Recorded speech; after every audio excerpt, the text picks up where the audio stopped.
The number of Americans who have mistakes on their credit reports is staggering. A 60 Minutes report exposed that most people cannot even correct the problems. CBS 2's Christine Sloan follows up. Meg Pasternak says a mistake on her credit report nearly destroyed her credit.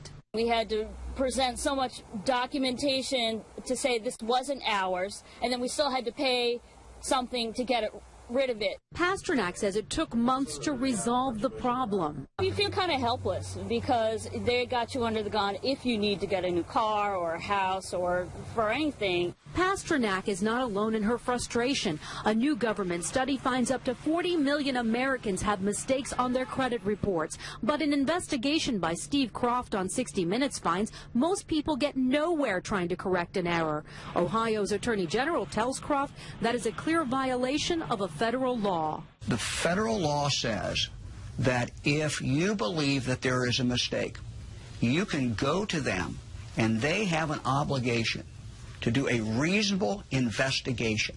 They're not doing a reasonable investigation. End result, if we're successful, is a deletion of that record from your credit report. The credit pros in Newark help people fight agencies like TransUnion and Experian. All the information they receive from a customer, they translate it into a code. They don't forward the letter and the proof of payment to the creditor. They just forward the 3-digit code. So the best way to protect yourself? Go directly to the creditor rather than going to the credit bureau themselves. Another good habit to get into, check your credit report periodically to make sure there are no changes.